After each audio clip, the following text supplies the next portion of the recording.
Salut à tous. Alors, dans cette vidéo, nous allons parler du POC TPO, d'accord, et du POC volume, et enfin parler de l'utilité de chaque POC, d'accord.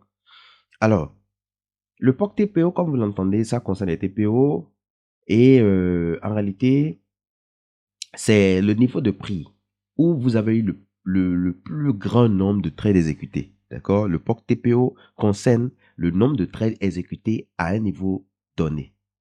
OK? Par contre, le POC volume concerne la quantité de contrats exécutés à un niveau de prix donné.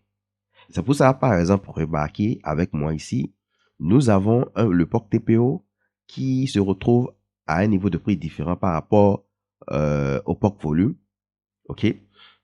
Pourquoi? Parce que ce POC volume nous montre la zone de prix où nous avons eu le plus grand nombre de contrats exécutés durant cette session-là. Et le POC TPO, lui, nous montre la zone de prix où nous avons eu le plus grand nombre de trades exécutés.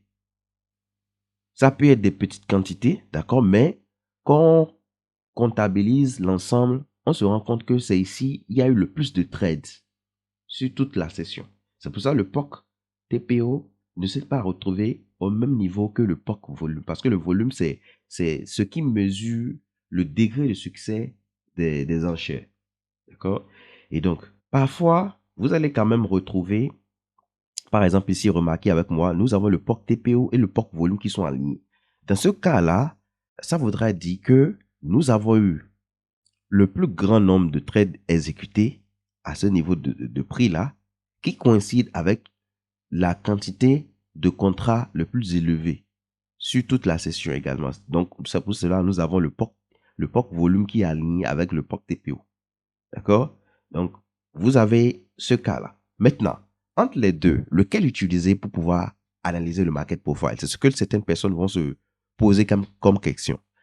Alors, généralement, les gens préfèrent utiliser plus le POC volume parce que le POC volume, comme je l'ai dit, mesure le degré de succès des enchères. Et donc, plus le volume coïncide avec votre analyse, plus la zone en fait est puissante. Cela ne voudrait pas dire que le POC TPO ne signifie rien. Le POC TPO aussi, c'est un niveau qui est observé par les institutionnels. Pourquoi? Parce que déjà, vous devez savoir que les institutions ont l'habitude d'observer ces niveaux clés-là. D'accord?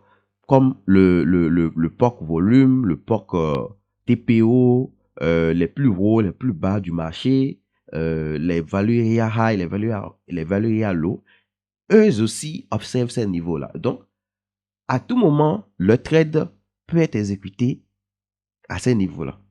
Et généralement, ce sont les traders, comment on appelle, à main faible, on les appelle des traders à main faible, qui aiment généralement trader ces niveaux de façon très précisément. D'accord? Vous allez remarquer que généralement, le prix peut venir se retrouver, par exemple, sur le POC volume et se retourner directement, ou bien sur le POC TPO et se retourner au prix textuellement. D'accord? Parce que en réalité, ce sont des traders à main faible qui aiment trader ces niveaux-là. D'accord? Ils ne font pas de grands mouvements, mais ils savent où est-ce qu'ils vont potentiellement positionner le trade ou bien faire sortir le trade. OK? Donc, ce que j'ai à vous donner comme conseil, c'est de ne pas ignorer du tout le POC TPO parce que c'est une zone, d'accord, de prix qui peut également faire bouger ou bien inverser la tendance. D'accord? C'est de la même manière que nous avons les single prints qui peuvent être utilisés. Donc, concernant le POC volume et le POC TPO, rien n'est à négliger selon moi parce que les deux fonctionnent. Tout dépendra de votre manière d'analyser le market profile parce que il y a certaines personnes qui n'utilisent même pas le volume profile lorsqu'ils analysent les TPO. Certaines personnes analysent uniquement le TPO et négligent le volume profile. D'accord? Ou bien d'autres personnes préfèrent analyser uniquement le profil du volume, d'accord? Et vous n'allez pas voir le TPO sur le graphique de market profile, d'accord?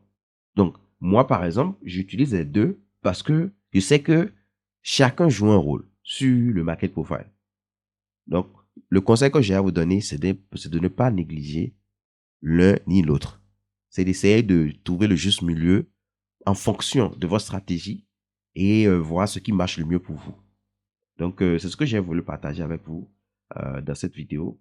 On se dit à une prochaine vidéo. Et ceux qui ne sont pas abonnés à la chaîne, je vous invite à le faire pour ne pas manquer les prochaines vidéos que j'ajouterai.